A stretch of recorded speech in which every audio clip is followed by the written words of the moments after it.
Hello guys! Hello! This is for Aquarius. Aquarius, welcome dito sa aking channel, sa Palaran 888. Welcome!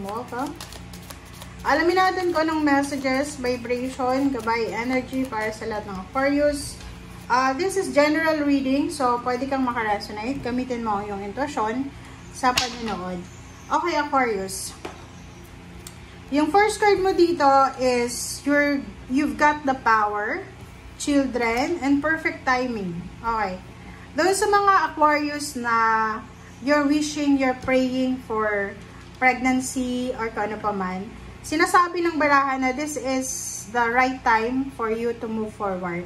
So, oras na para tanggapin kung ano yung biyaya na to na binibigay sa'yo ng universe. Children, your connection with children is part of your life's purpose.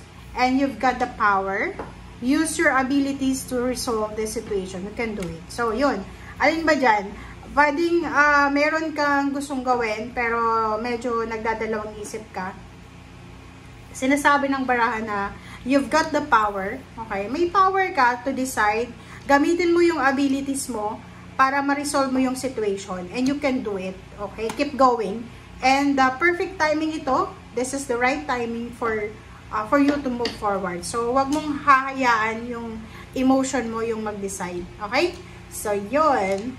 And children, sinasabi ng baraha dito na maybe may mga bata sa buhay mo, pamangkin, anak, na kailangan ka na, like for example, assistance, financial assistance, or emotional assistance.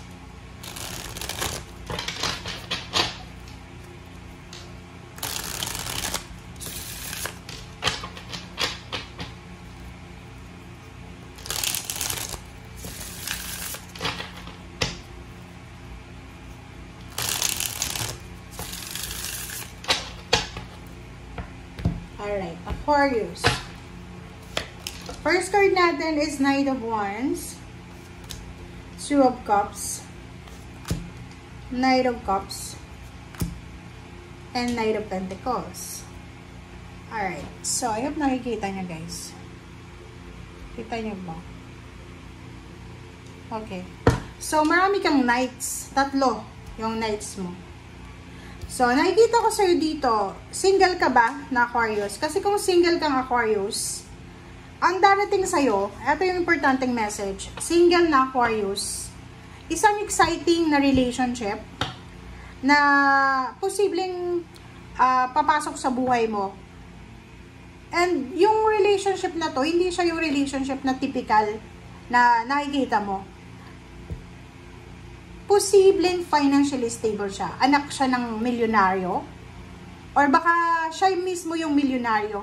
Milyonarya. Parang ganon. So, love life na posibleng i-offer sa iyo Aquarius na hahantong sa kasal.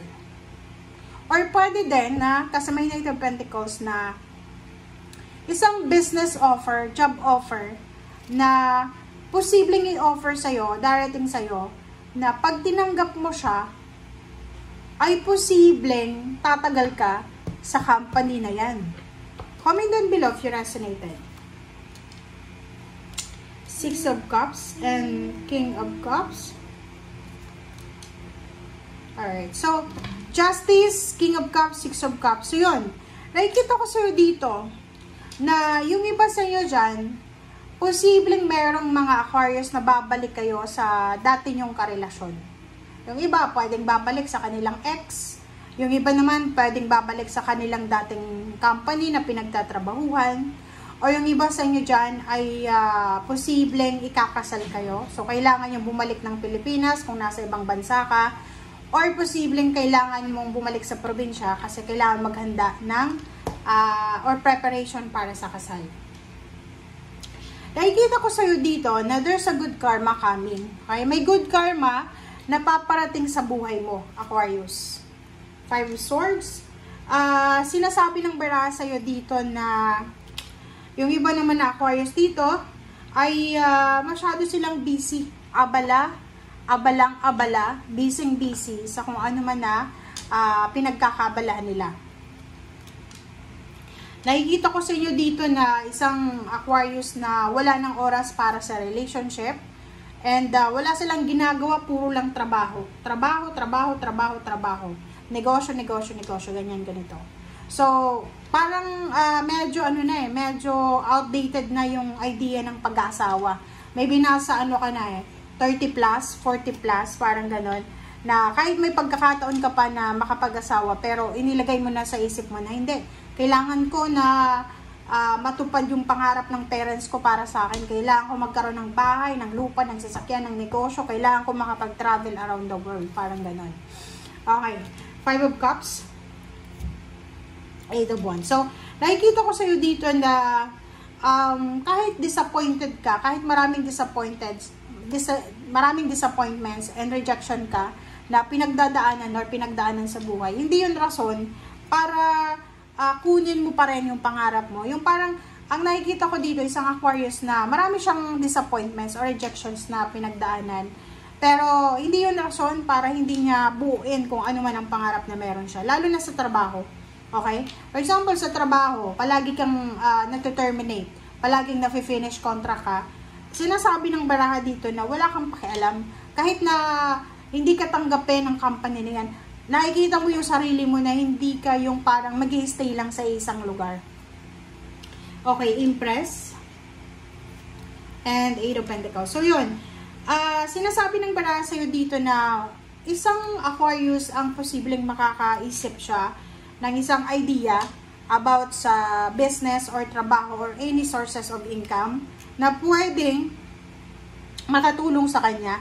Like yung iba sa inyo, yung parang pagod na kayo sa pag-a-apply ng trabaho.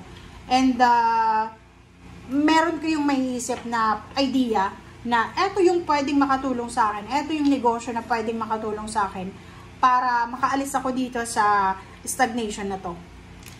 The Devil and the World. So, mag-iingat ka lang kasi nakikita ko sa'yo dito na buo yung plano mo buo yung pangarap mo sa buhay. But the problem is, if you are connected sa Capricorn or any earth signs, Virgo or Taurus, mag-iingat ka kasi baka in a relationship ka, baka ikaw ay Aquarius, in a relationship ka sa earth signs, Virgo, Capricorn or Taurus, and yung plano mong pangingibang bansa ay pwede niyang kontrolin. Lalo na kung babae ka or lalaki ka, pwedeng hindi ka papayagan because natatakot siya na iwanan mo siya. And sinasabi niya sa'yo na, hindi ka pwedeng mag-abroad, hindi ka pwedeng umalis. Kasi, or pwede kang umalis, pero magpakasal muna tayo. Parang ganon. 6 of Swords, sinasabi ng baraha sa'yo na there's an opportunity na makaalis ka sa stagnant situation. May pagbabagong magaganap.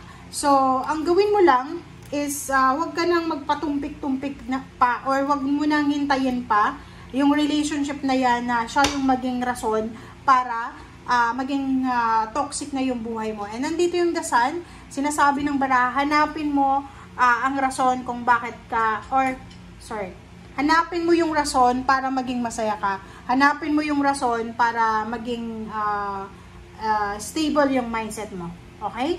So, thank you guys for watching and see you again. Bye!